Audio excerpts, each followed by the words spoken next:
Good morning. This is Tuesday, March 21, the year of our Lord 2023. The Insurance Committee of the Tennessee House of Representatives of the 113th General Assembly is now in session. Mr. Clerk, please call the roll. Representatives Capley, Sapicki, Davis, Freeman, Haynes, Hemmer, Hicks, Johnson of Montgomery, Johnson of Knox, Lafferty, Mitchell, Ritchie, Rudd, Rudder, Sparks, Terry, Thompson, Vice Chairman Martin, Chairman Kumar. Here. Mr. Chairman, you have a quorum. Thank you. Members, do we have any personal orders? Seeing none, we will move on to our calendar for today. We have 4 items on the agenda. Item number 2, House Bill 815 is off notice. We'll move on to item 1, House Bill 0332. We have a motion and a second. Chairman Spicky, you're recognized. Thank you, Mr. Chairman. At this time, this bill has run into some headwind in the Senate. And so to make sure that we can bring this bill up next year, I would ask to take this bill off notice. Without objection, House Bill 0332 is off notice. Since number 2 is also off notice, we will move on to House Bill 425 by Representative Glenn. We have a motion and a second. You can roll it to the heel and then you can go. But I don't see Representative Glenn. We'll roll it to the heel. That brings us to item 4, House Bill 1315. We will pass the gavel to Vice Chairman Martin.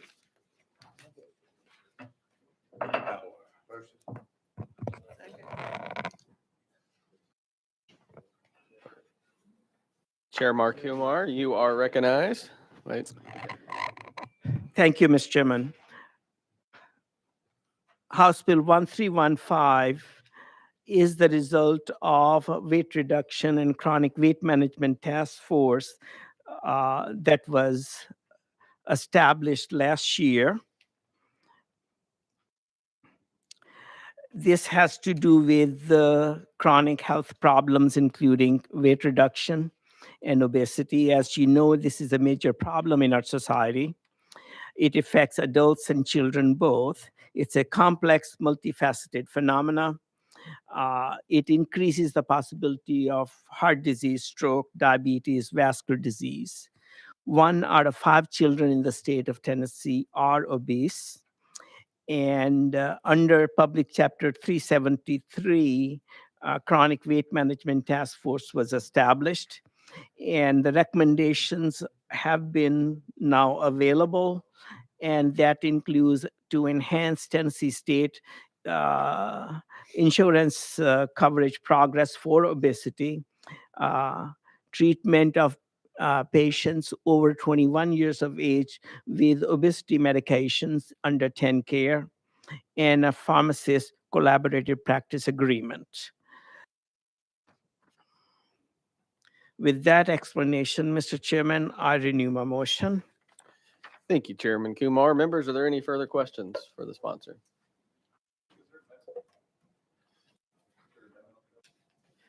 It was referred from the Health Committee, so. Your amendment is traveling with the bill. And Representative Lafferty, you are recognized. Oh, thank you, Mr. Chairman. Thank you, Chairman. Just for my education, could you give me a couple of examples, pharmacy collaborative agreements? What that looks like from your side? I know you've got some experience there. Chairman, you have the floor. Yes, thank you. What that means is that once a patient has seen a physician and the diagnosis and initial testing has been done, and it has been decided that we will treat them with medication, and the medication is initiated. After that, they can follow up with the pharmacist on a regular interval, and the monitoring of their condition any testing to be done, and filling of the prescription will be continued with the pharmacist so that they will see their primary care physician more on a monthly basis than a weekly basis. Thank you. Thank you. Any further questions? Not seeing any. We will move to vote. All in favor of voting? Any objection to voting on this bill? Don't see any. All those in favor of sending House Bill 1315 to Finance, Ways and Means signify by saying aye. All those opposed say nay. Ayes have it. House Bill 1315 moves on to Finance, Ways and Means. Congratulations, Mr. Chairman. Thank you, Mr. Chairman and committee.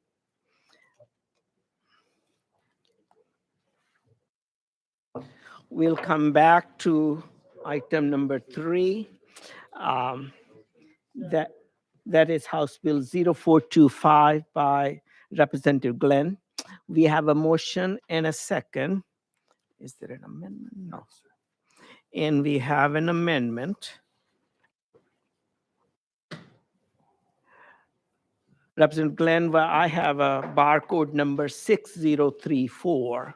That is correct, Mr. Chairman. Okay, members, we need a motion and second. Thank you. We have a motion and second. And all those in favor of attaching Amendment 6034 to House Bill 0425, please say aye. Opposed? The amendment goes on the bill. Representative Glenn, you're recognized on the amended bill. Thank you, Mr. Chairman. And members, I bring you all this amendment that was written by the Department of TennCare. They are deferred on this bill. Currently, pregnant women who are Tennessee residents who are eligible or enrolled in TennCare and have a household income at or above 250% of the federal poverty level are eligible for Covered Kids program. Now that the administration has extended postpartum coverage in TennCare, where women will keep coverage for 12 months after delivery instead of 63 days. Now that we can all agree that this is a positive change, however, this extension of postpartum eligibility is only for women in TennCare. Ideally, we would like to see the postpartum extension of eligibility to pregnant women in Covered Kids as well. For reference, a large portion of the pregnant women we and other healthcare centers serve are enrolled in Covered Kids rather than TennCare. After working with the Department of TennCare, we have come up with some language that addresses these issues and gives them the flexibility to seek a federal waiver for this additional group, while simultaneously coinciding with the governor's postpartum extension. Thank you, Mr. Chair and members of this committee. I respectfully ask that you vote in favor of House Bill 425 as amended. Thank you, Representative Glenn. Members, do we have questions? Well, I don't see any, but just for clarification, what is the difference between women who are covered based on regular TennCare versus those who are covered under the Covered Kids program? So thank you, Mr. Chair. So under Covered Kids, there are less benefits than those who are covered under Medicaid. So a Medicaid TennCare recipient will receive far more benefits than Covered Kids. So this will give Covered Kids, parents who have Covered Kids, some benefits and will reach for more of them. So it'll be able to cover more, about 1,000, right at about 1,100 more recipients for Covered Kids. Well, thank you for doing this. My other understanding was that TennCare usually covers women with income level of 165% or so of the federal poverty level. Covered Kids goes up to 200 some, to That is correct, Mr. Chair. 25 or so. So that's a small difference, but certainly I think it's good to have that coverage. It will be helpful to those families. Any other questions, members? Speaker Johnson, you're recognized. Thank you, Mr. Chairman. Representative Glenn, is this your first bill before this committee? Yes, sir, Representative Johnson. I thought it was. Well, thank you for the bill. Thank you. Well, politeness reigns. So I don't see any further questions. Without objection, we are ready to vote on House Bill 0425 to go to Finance, Ways and Means. All those in favor, please say aye. Opposed? The bill goes on to Finance, Ways and Means. Thank you. We look forward to your second bill. Thank you, Mr. Chair. Thank you, members. Member, any other matters on your heart? Otherwise, we stand adjourned. Thank you.